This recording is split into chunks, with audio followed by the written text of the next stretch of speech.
Santíssimo e eterno Deus, amado Pai, graças te damos, Senhor, por esse precioso dia. Este é o dia que o Senhor fez. Alegremo-nos e regozijemo-nos nele. Este é o dia do Senhor. E nós estamos aqui reunidos, ó Pai, como teu corpo, a tua igreja. Desejosos, ó Deus, de te adorar, a beleza da tua santidade, de cultuar ao Senhor, de ouvir a tua voz por meio da tua palavra, que é viva, eficaz e que fala ao mais profundo do nosso coração. Ó Deus, fala conosco, pois é a tua voz que nós tanto queremos e precisamos ouvir. Usa-me, ó Deus, apesar de mim. E que as palavras que saiam dos meus lábios e o meditar do meu coração sejam agradáveis à tua presença, Senhor. Rocha minha e Redentor meu. Assim oramos em nome de Cristo Jesus. Amém. Amados irmãos, nós vivemos tempos difíceis para a percepção da igreja. Vivemos numa época em que a igreja tem sido menosprezada. Muitos a tratam como uma instituição falida, antiquada, sem importância. Para muitos, ela se tornou irrelevante. Há muitos que não amam a igreja. E eles dizem, Jesus sim, igreja não. Eu sigo Jesus, pastor, mas eu não quero saber de igreja. E ficaram assim conhecidos como desigrejados. Lamentavelmente, a cada ano cresce o seu número. Mas o que a Bíblia diz sobre a igreja, irmãos? Como Deus a vê? O Salmo 87 nos responde. Salmo este escrito pelos filhos de Corá. Salmo este provavelmente escrito nos dias do rei Ezequias, o rei que terminou sendo levado para o cativeiro. A referência aqui à Babilônia junto com o Egito nos mostra que a Babilônia era agora uma potência crescente. Então a Babilônia iria substituir a Síria como a grande potência mundial. Portanto, esse período em que o Salmo foi escrito foi um período muito difícil para a igreja. 10 tribos já haviam sido levadas no cativeiro assírio. Judá e Benjamim permaneciam, mas muito fracos. A terra estava cheia de idolatria e imoralidade. E ainda assim, é no meio desse cenário que o salmista declara a glória da igreja. E o que o salmista está fazendo aqui é mostrando o que a igreja é na mente e no propósito de Deus. O Salmo nos leva a enxergar a igreja com os olhos de Deus. Não como uma mera construção ou invenção humana, mas como lugar onde ele habita, age, reúne o seu povo e derrama a sua graça. Nós vamos então explorar esse salmo com 3 perguntas. Primeira, o que é essa cidade amada por Deus descrita no salmo, versos de 1 a 3? Segunda pergunta, quem pertence a ela, versos de 4 a 6? E a terceira e última pergunta, que bênçãos fluem dela, versículo 7. Vejamos comigo, então, em primeiro lugar, o que é essa cidade amada por Deus.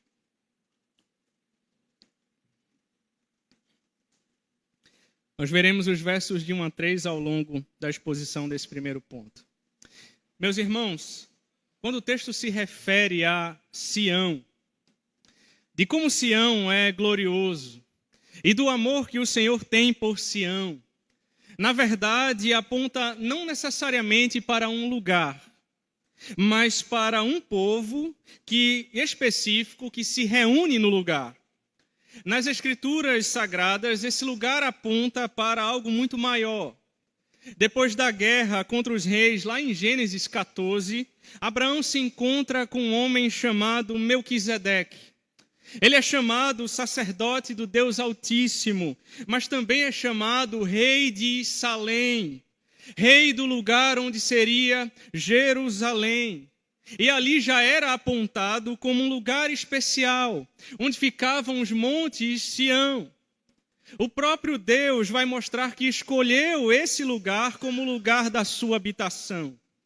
Davi resolve fazer daquele lugar capital do reino. Mas não só isso. Deus escolhe aquele lugar para ser o lugar da adoração. É ali que é colocado o templo. E quando nós vamos para Hebreus capítulo 7, o próprio Monte Sião é apresentado como a igreja de Cristo, a Jerusalém celestial. Em Apocalipse 21, nos é dito que essa Jerusalém é a própria igreja. Jerusalém é chamada de minha cidade em Isaías 45, a cidade santa em Isaías 48. O meu santo monte em Isaías 11 e a alegria de toda a terra no Salmo 48. É o lugar que o povo almejava entrar quando estava no cativeiro babilônico. Diz o Salmo 137, às margens dos rios da Babilônia, nós nos assentávamos e chorávamos, lembrando-nos de Sião. Portanto, meus irmãos, quando o texto fala de Sião, ele está falando da igreja de Cristo, do povo de Deus. Sião é uma figura da igreja. E esta não é uma invenção humana, mas foi fundada pelo Senhor. Veja comigo o que diz o verso 1, a parte A.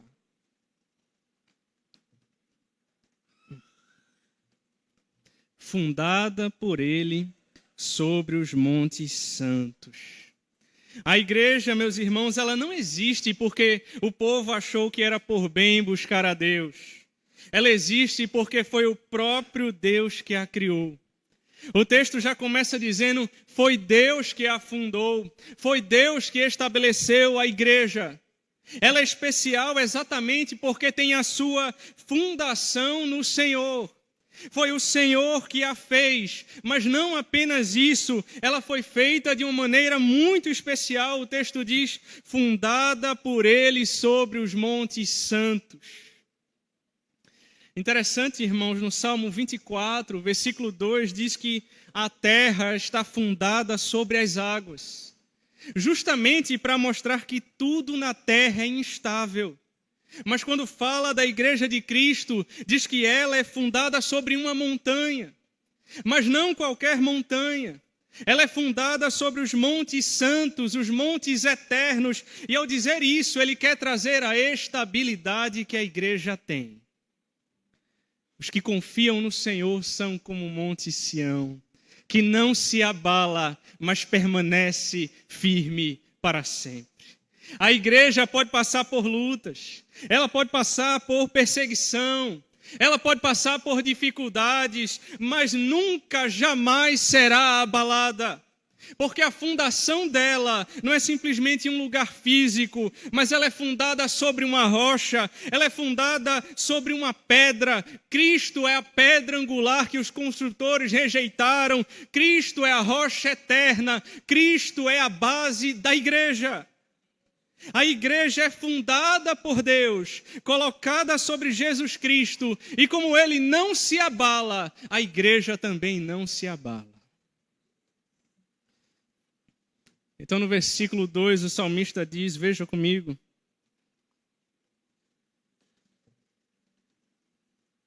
o Senhor ama as portas de Sião. Ele agora nos lembra de que essa cidade santa, fundada sobre a montanha eterna, é alvo do amor de Deus. Ele agora nos lembra de que esse povo, de que essa igreja é alvo do amor dele e que ele tem predileção por ela. O texto assim diz, o Senhor ama as portas de Sião, mais do que as habitações todas de Jacó. Deus não era adorado só em Jerusalém. Deus não era para ser adorado só em um lugar. Deus deveria ser adorado em cada casa, em cada lar, em cada família deveria adorar a Deus. Cada um adorava na sua região, cada um prestava culto ao Senhor com sua família. A adoração era espalhada por cada cidade de Israel, mas o Senhor diz: eu tenho uma predileção.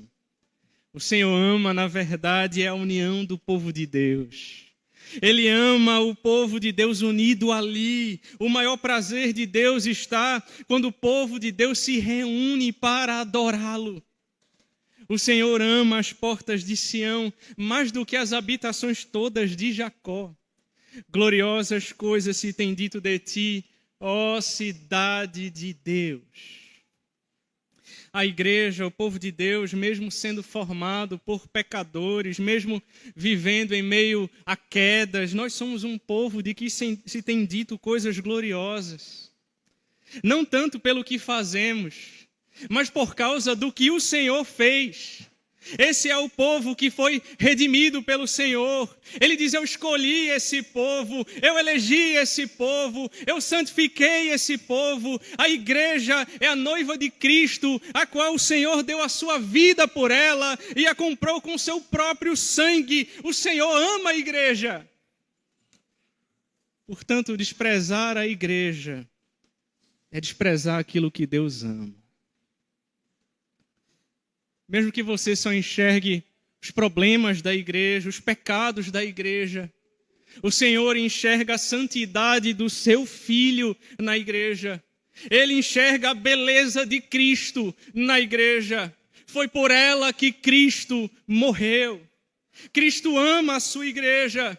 Cristo ama a igreja reunida para adoração a Ele, que está fundamentada nele, que é gloriosa nele. Segundo lugar, quem pertence a ela? O versículo 4 começa dizendo: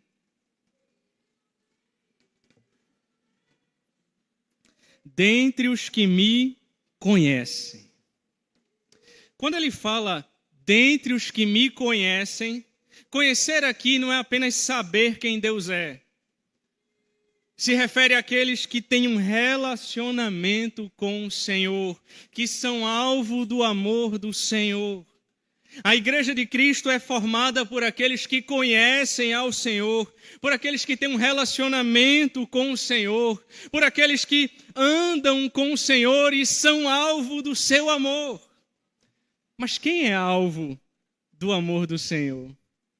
O texto assim diz, versículo 4: dentre os que me conhecem, farei menção de Raabe da Babilônia.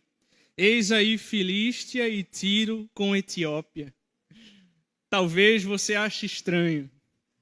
Talvez você esperasse que ele diria, dentre os que me conhecem, eu farei menção da tribo de Benjamim, da tribo de Judá, e se referia às tribos de Israel. Mas não, ele escolhe nações inimigas. Quando ele diz, farei menção de Raabe, esta é uma referência ao Egito, uma imagem do orgulho. Ele está trazendo a nação inimiga que manteve Israel por 400 anos como escravo. Ele está dizendo, entre os que formam a minha igreja, entre os que formam o meu povo, eu faço menção do Egito. Mas não para aí. A Babilônia que manteve Israel 40 anos cativo. Esses que perseguiram Israel e tentaram destruir Israel. Mas não apenas isso, ele diz, eis aí Filístia. Os filisteus contenderam com Israel por anos, tentando destruir cada uma das cidades de Israel. Além disso, ele menciona ainda Tiro, uma cidade que também tentou destruir Israel, e depois ele cita Etiópia. Faz referência aos lugares mais remotos da terra. Talvez você se lembre de uma ocasião na Bíblia em que da Etiópia vem 1 milhão de homens marchando para destruir Israel. Ele está trazendo gente de todo lugar, que eram inimigos. E ele está dizendo, eles me conhecem, eles têm um relacionamento comigo, eles fazem parte da minha cidade, eles fazem parte da minha igreja. São pessoas que eram inimigas, mas que agora me conhecem. Pessoas do Egito, da Babilônia, da Filístia, do Tiro com Etiópia, os 4 cantos da terra, que eram inimigos e agora foram feitos filhos de Deus. O texto diz, lá nasceram. Verso 5, e com respeito a Sião se dirá, este e aquele nasceram nela. Ele começa a fazer uma lista para distinguir quem é que forma o povo de Deus. E a resposta dele é, quem nasceu lá. Mas como que era do Egito nasceu lá? Como que era da Babilônia nasceu lá? Todos eram inimigos, mas o texto diz, este e aquele nasceram nela. O Senhor registra todos, no versículo 6, dizendo, o Senhor, ao registrar os povos, dirá, este nasceu lá, nasceu em Sião. Gente de todas as nações do mundo, até das nações inimigas, daqueles que eram inimigos do Senhor e do seu povo, de lá teve gente que nasceu em Sião. Mas alguém poderia perguntar, como pode um homem nascer sendo velho? Pode, porventura, voltar ao ventre materno e nascer segunda vez? E Jesus diria, não te admires de eu te dizer, importa-vos nascer de novo. Em verdade te digo, quem não nascer da água e do Espírito não pode entrar no reino de Deus. Quando nascemos de novo, nos tornamos nova criação. Nós ganhamos uma nova cidadania. Nós somos da região de Sião. Você nasceu lá. A verdade é que todos nós nascemos longe. Todos nós éramos inimigos. Mas uma vez que nascidos de novo na pessoa de Cristo, regenerados nele, tornados nova criação, nós temos uma nova cidadania. O Senhor olha para nós e diz, todos estes nasceram lá, nasceram em Sião. Todo aquele cujo nome está inscrito no livro da vida do Cordeiro é considerado nascido em Sião. Natural de Recife, espiritual de Sião, a Jerusalém celestial. E por isso que os reformadores diziam que a igreja é a mãe dos eleitos. Aliás, a Septuaginta, a versão grega do Novo Testamento, nós encontramos nesse versículo, Sião será chamada uma mãe, onde nasceram homens de todas as nações. O apóstolo Paulo, escrevendo aos Gálatas, capítulo 4, versículo 26, ele disse, mas a Jerusalém lá de cima é livre, a qual é nossa mãe. A igreja de Cristo é a mãe dos eleitos. Por isso os reformadores e também a nossa confissão de fé, capítulo 25, dizem, ordinariamente, não existe salvação fora da igreja.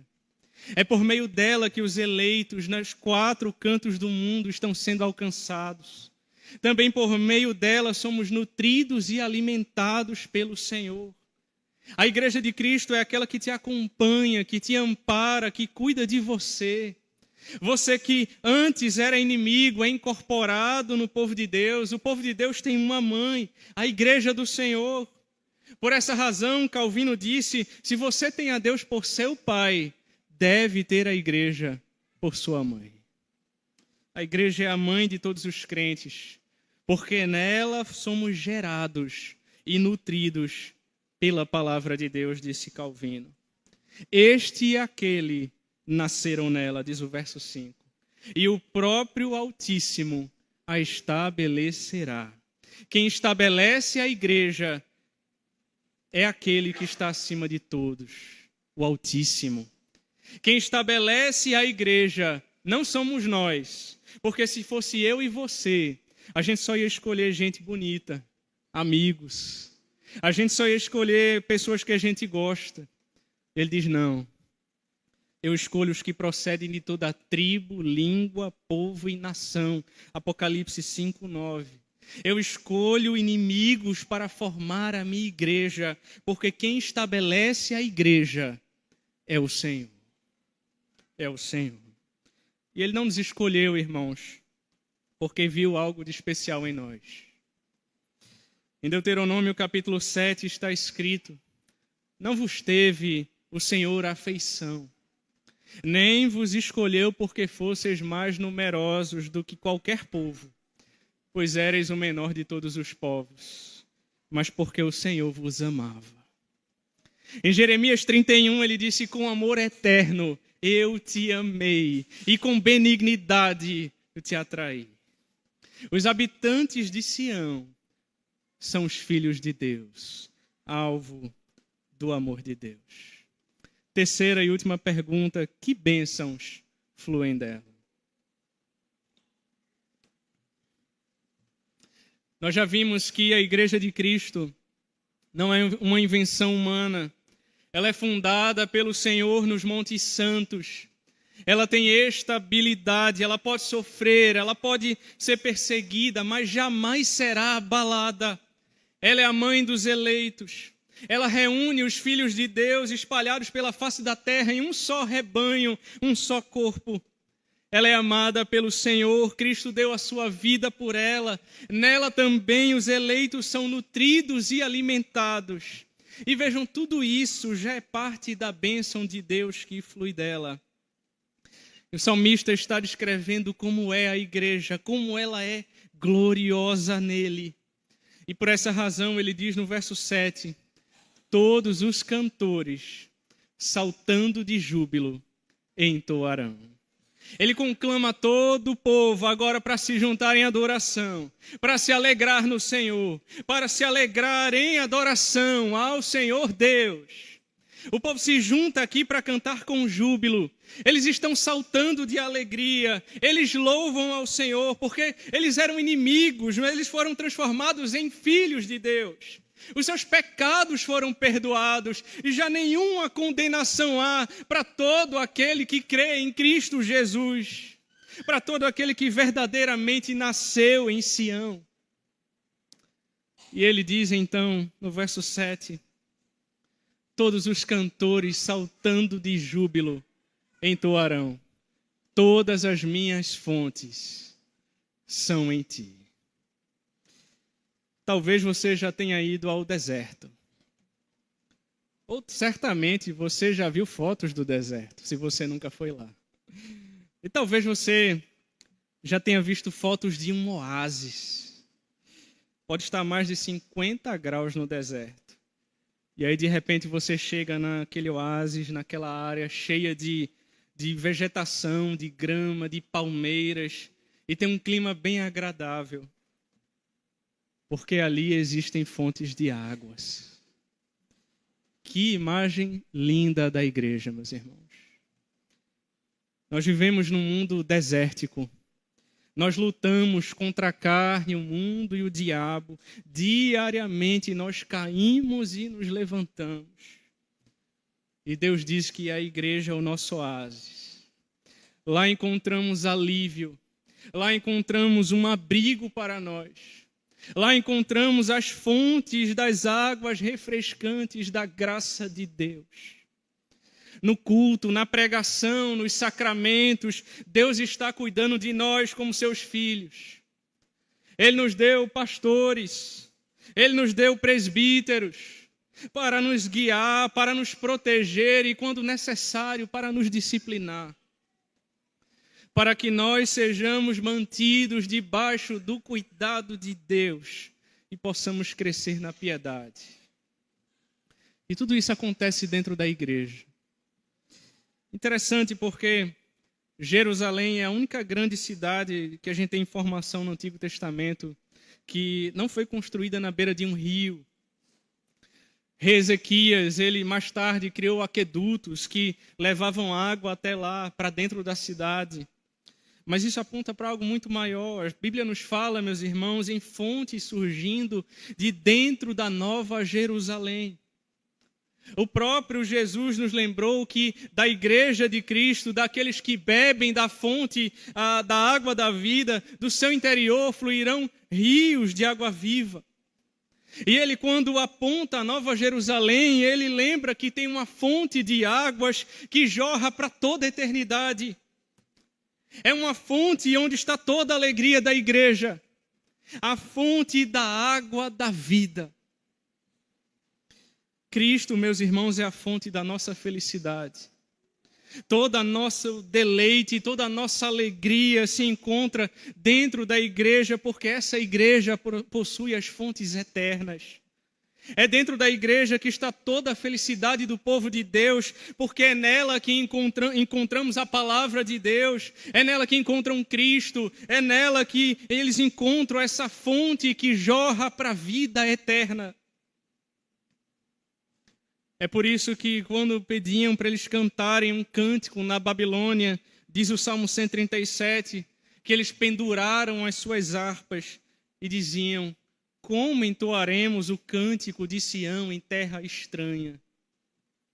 Não dá para ter alegria longe do povo de Deus, porque no meio do povo de Deus é onde está a presença do Senhor. E onde há a presença do Senhor, há a plenitude de alegria, diz o Salmo 16. O nosso contentamento está com o povo de Deus. Onde é que está? Onde é que você gosta de estar? Onde é o lugar do seu deleite? O salmista diz: eu gosto de estar com o povo de Deus. Lá é que tem as fontes eternas.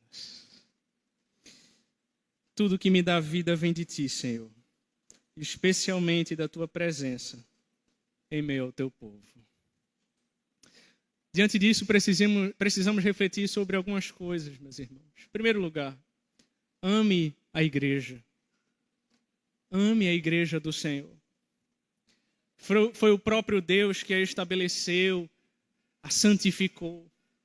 Cristo deu a sua vida por ela. Ele está presente no meio do seu povo. Ele ama a sua igreja. Por meio dela, ele age, ele corrige, ele exorta, ele consola, ele salva. Você valoriza a igreja do Senhor? Você a considera como Deus a considera? Segundo, comprometa-se com ela, servindo, orando, ofertando, vivendo em comunhão, evangelizando. Lembre-se que Deus continua salvando pessoas de todas as nações, mesmo aquelas pessoas mais improváveis. O que você tem feito com os dons e habilidades que Deus te deu? Os dons e talentos que o Senhor te deu? O que você tem feito? Não enterre os seus dons. Compartilhe a sua fé. Convide outras pessoas a virem com você à igreja. Terceiro, alegre-se em fazer parte do povo de Deus. Onde estão as suas fontes? Nas coisas desse mundo? Escute, crente, você não pertence ao mundo. Você pertence a Sião, a cidade de Deus, a Jerusalém celestial, onde encontramos as fontes eternas. Mas se você ainda não se arrependeu dos seus pecados e creu em Jesus Cristo, mesmo que você seja um membro da igreja, não te admires de eu te dizer: importa-vos nascer de novo. Porque se você não nascer de novo, você não pode ver o reino de Deus. Feche os seus olhos e vamos orar.